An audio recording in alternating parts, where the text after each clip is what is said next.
I read a report by Greenpeace the other day, which said that Unilever, the second biggest global personal care brand, is the biggest corporate seller of plastic sachets in the world and was predicted to sell 53 billion, that's billion with a B, plastic sachets in 2023. That's 1,700 plastic sachets every single second. Isn't that just hideous? I can't imagine what 53 billion sachets would look like, but I bet it is monstrous to look at. And it's not just Unilever doing this, of course, because we are simply drowning in plastic on planet Earth.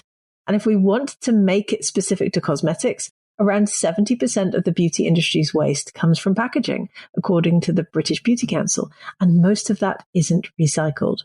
So I think we can all agree that urgent change is needed.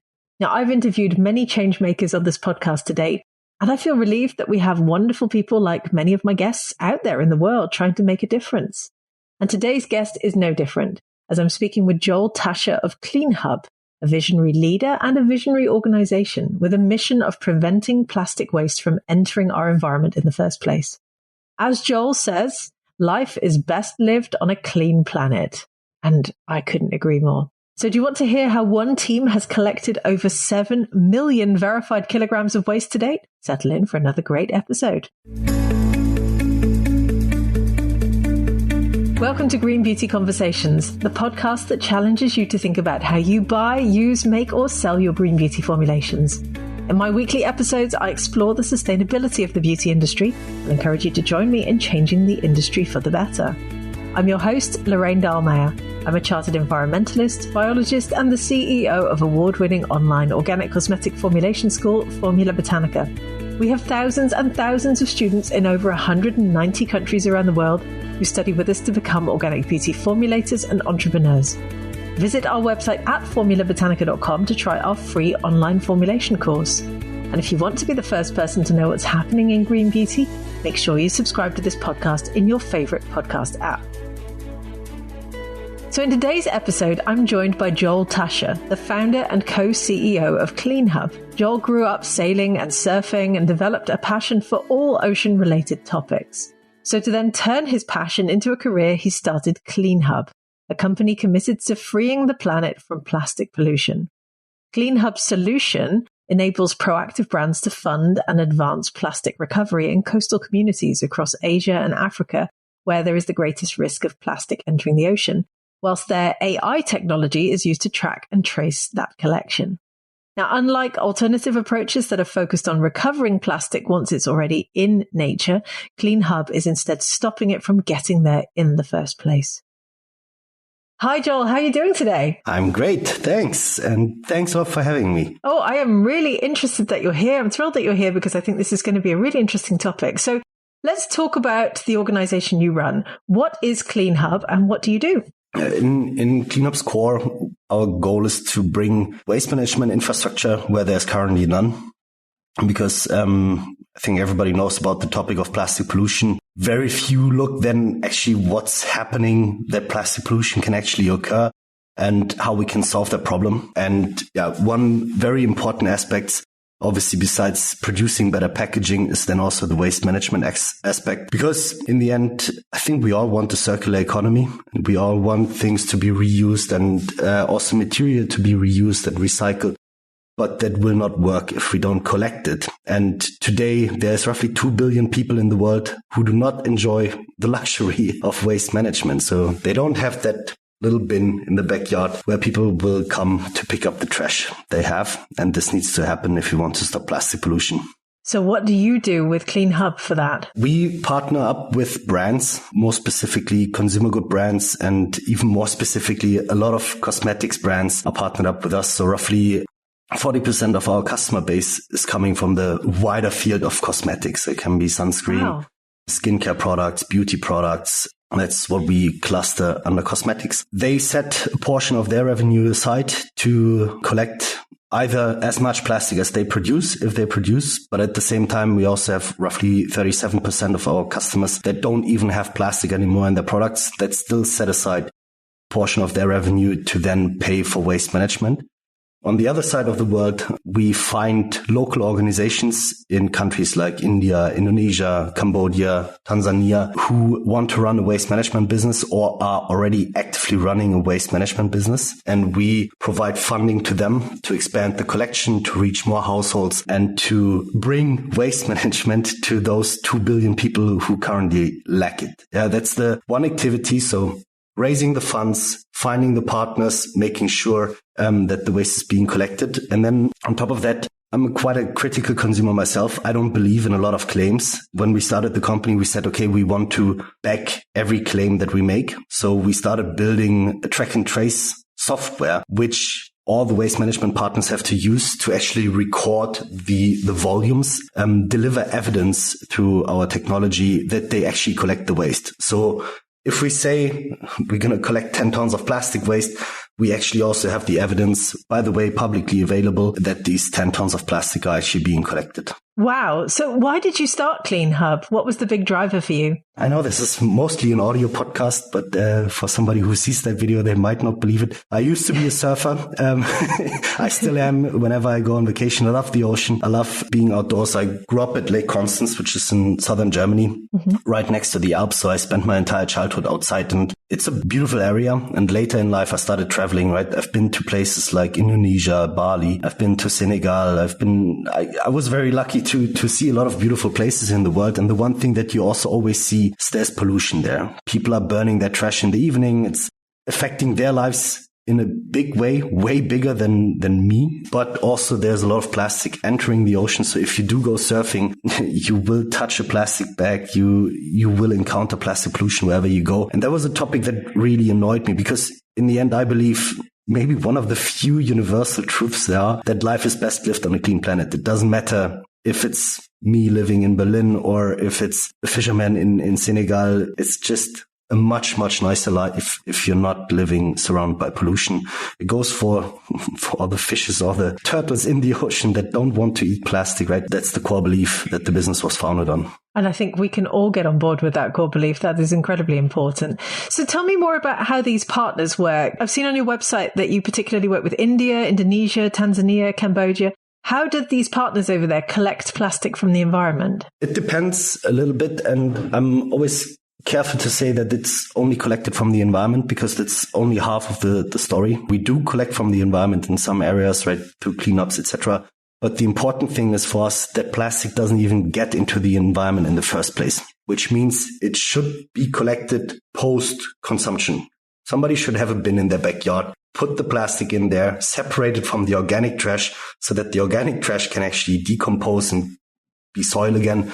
The plastic can be sorted so that the recyclable part can be recycled and the non-recyclable part can be safely disposed. That's the important thing that needs to happen. Yeah. And then on top of that, plastic and waste management in general is a very cultural topic. Even within Germany, it's like I'm in Berlin, if I go to Munich, to Bavaria, a different federal state, they will have a slightly different waste management system than we in Berlin. If I go to London, it will look different than here in Berlin. It's the same thing in the countries where we're active. In most of the cases, we try to push for household collection so that somebody goes to the door, receives the waste, puts it on a truck, it goes into a sorting center, and there it's being sorted. In other areas, it's a little more passive collection. So there will be one collection spot where then the villagers can bring their waste on a specific day and it will be received there, and from there it will be sorted. So this is one part that the partners actually do on the ground. They are responsible for the collection in whatever way it happens locally. And then they are also responsible for sorting the waste. So making sure that all the PET plastic bottles go into the one bale and are sold into recycling. Metals are sorted out, paper is sorted out, cardboard is sorted out, and also the non-recyclable pieces are sorted out. And then that material is being disposed of. They're responsible for the logistics of it. Yeah, running a compliant organization. Yeah, and this is one big piece where we also help, especially from the social standards, etc. So the partner on the ground, they're there for the entire operation of the waste management business. Amazing. So it sounds like the money that comes into Clean Hub from the brands that you work with, and we'll come to them in a minute, that then goes to creating this waste infrastructure or this recycling infrastructure in various countries around the world. Have I summarized that correctly? That's correct. Yeah. Exactly. Okay. So Why focus then on the beauty industry in particular? Because you said, I think 40% of the companies you work with are currently in cosmetics. I'm not entirely surprised, but why beauty? We don't discriminate against any industry. We'd love to have. I don't think that beauty is the biggest polluter out there. Food and beverage, for example, they are polluting way more. They have worse packaging than the beauty industry. But to be honest, I think beauty is also very brand driven, and the consumers are very conscious about the impact of the purchases they make, and they are looking for brands that are doing more. So that's one very particular piece. And also we see that the industries that struggle to find alternative solutions to reduce their packaging end up with us, because it's very, very difficult in certain industries to actually move away from plastic as a packaging, right? As soon as you have anything that is in liquid form, paper and cardboard becomes a very, very difficult to use packaging material. Glass is quite heavy in transportation. If you want to recycle glass, it requires a lot of energy. So a lot of companies that actually look at the overall emissions of their packaging will end up using plastic, because it's also the one that has the lowest environmental impact. So they can't move away from plastic. And at the same time, they are also seeing that plastic can cause pollution if it's not managed appropriately, right? And this is where they then say, okay, we can't move away from it. We know this is a problem, but we want to also be part of the solution. And this is when they then partner up with us as kind of the second best solution compared to actually reducing plastic. I understand. It's interesting to hear that so much of it is brand driven as well. It doesn't entirely surprise me. Saying that, the beauty industry has some sizable impacts on the environment as well. From your perspective, because I know that you've put some blog posts on your website about this, or your team has anyway, can you run us through what sort of impacts you think the beauty industry has, particularly with respect to waste? That is very clearly out there is that 120 billion units of packaging are sold by the cosmetics industry every year. As probably the listeners know, there's multiple different packaging options used in cosmetics, and some of them are better and some of them are worse. You have the very solid plastic, big shipping containers, but the actual horrible piece are the multi-layer, these small sachets that you give out, sometimes even as a trial. Yeah, yes. It's like you can't recycle them. It's pure waste. I would actually be interested in a study of how many of those actually go straight into the bin, including the product inside. It's a massive waste. And then you have the entire topic of microplastics that are within cosmetics as well, right? I think this is exactly where the education that you're doing is playing a massive role in phasing that out, and more brands are doing that.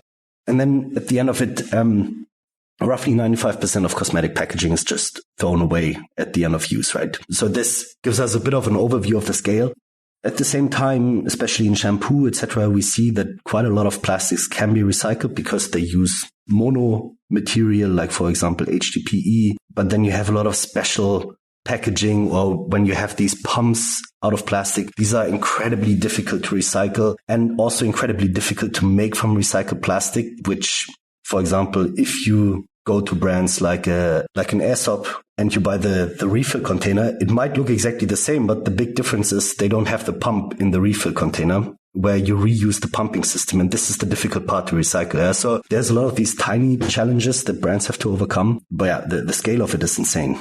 It is. The scale of the beauty industry in itself is insane. So I completely agree. That's okay, true, let me ask the tricky question, which I'm sure you know is coming. You create this waste infrastructure abroad, which is funded through the products that are sold by brands that work with you. And from what I've seen on your website, you allow brands to then call themselves plastic neutral. Now, we know neutrality is nowhere near sufficient. Your website very correctly states that we're suffocating our environment in plastic. So is CleanHub allowing brands to pay to pollute? I wouldn't put it that way. Everything aside, if we put cleanup aside, if we put really everything aside, the concept of neutrality is 1 minus 1 equals 0. Now, that in itself already is a bit of a problem if that would be real. Yeah, because we already polluted for 70 years. Annually, we pump out 400 million tons of plastic, which is building massive mountains of trash.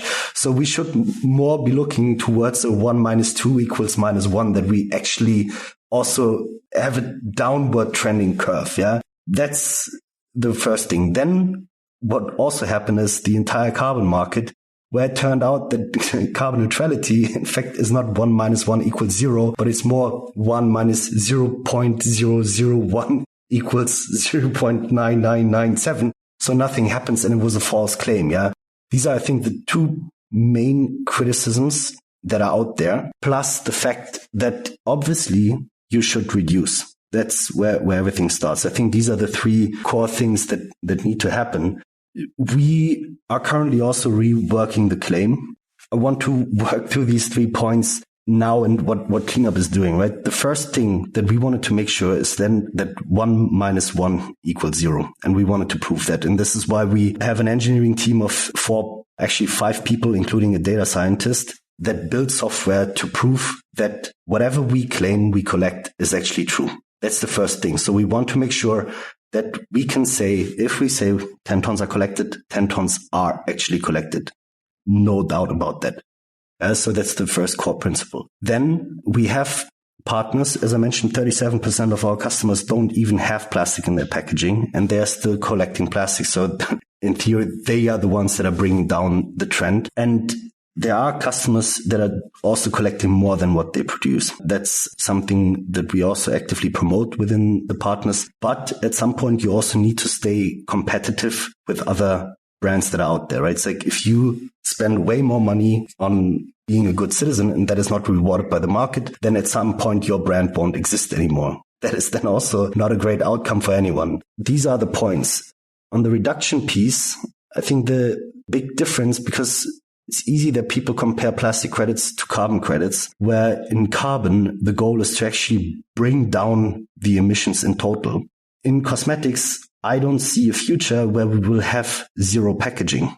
You will always require packaging, right? It's like, yes, we need reuse systems, but these reuse containers need to be made of some sort of material. And ideally, the material that we use is something that is already existing. So it has to come from waste. Yeah, so we need a circular economy. That's the goal in our industry. We don't need a zero emissions industry. We need an industry where resources are being reused, recycled, and obviously reduced. But I think every listener knows that reducing packaging after a certain point is incredibly difficult. And just thinking logically from an economic standpoint, having more packaging is not economical because you need to pay for packaging, right? Everything that you buy is a cost. The market in itself is already incentivized to use less packaging. And this is where it all comes together. So we are all for reduction. We have even our own framework where we do packaging assessment together with an external packaging consultant whom you can just send your packaging. He will tell you how recyclable it is, how circular it is. He will give you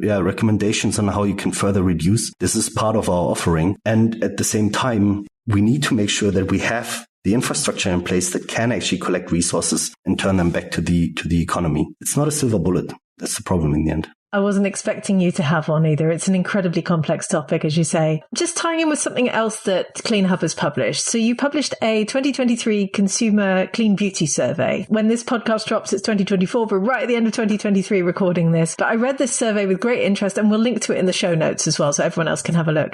Now, your survey suggests that people are prepared to spend more on cosmetic products that come in sustainable packaging, which sounds great. Now, you've just run me through what sustainable packaging means to CleanHub. But so I guess the question is, do you think consumers really do this when it actually comes down to crunch time and they have to buy something? Or do you think they get blinded by, particularly with cosmetics, the beauty of the luxurious packaging in multiple boxes?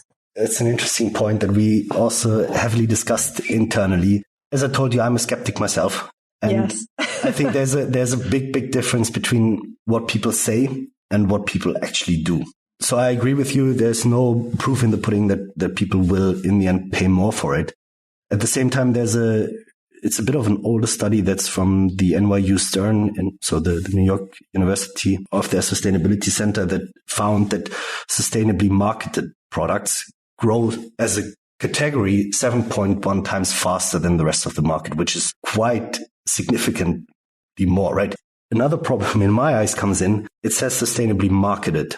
It doesn't say that this is actually the better product. So what needs to happen is that it's way easier for the consumer to understand what is actually good packaging, what is a circular packaging, and whatever claims a brand makes, how truthful is that? this is again where we say with the data collection that we do, with all the evidence collection plus third-party verification, so cleanup is third-party verified against ISO standards, how can we make sure that the claims that are made towards the consumer are true? And it's not just marketing, but there's actual real impact going on behind the scenes. Yes. And this is obviously where the verification model that you've built into CleanHub, I completely understand where you're coming from. I too am skeptical. So another point on the survey then, tying in with that, is you asked consumers to rank the most important factors when purchasing products. And they ranked for beauty, non-toxic and cruelty-free as number 1 and 2. Now, arguably, those two factors don't have an awful lot to do with sustainability, and they're more focused on ethics. Zero waste, for instance, was ranked at number 5. Environmental impact was ranked at number 6. So do you think people confuse this concept of sustainability and what's natural or ethical? I think it's a very holistic topic, right? For me, if I would say I buy cosmetics and I read non-toxic, and that is probably quite important, I think about myself first. And I say, I don't want to put anything toxic in my face. It's like, that is insane. Same goes for cruelty free, right? It's like, I have a dog. I love animals. I have a beagle who are known to be testing animals. So again, I don't want to be associated to the horrors of that. Plus, I want to feel good in the end about the purchase decision that I make. And I think more and more people are waking up to that fact and are asking more questions because information is more readily available. And I think it's 100% sure that people want to buy better. They want to buy better products. They want to buy more sustainable. But, and this is the interesting part, it's like nobody really truly wants to change their behavior.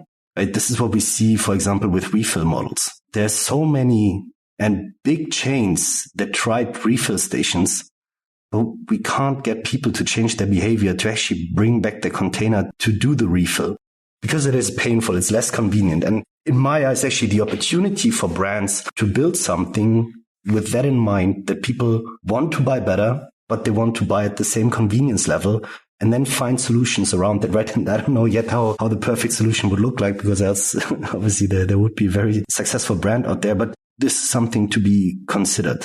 Because again, it goes back to your initial questions. Like people say they are willing to pay more. People probably also say it's like, I'm willing to do refill. What they do in the day to day might look completely different. No, I agree with you. It's a tough one. I've covered this quite a lot on the podcast here as well, looking at refill models and whether people are ready for it. And some of the pilot schemes that I've interviewed people on seem to be doing really well. But I always think that the people who take part in those pilot schemes are self-selecting.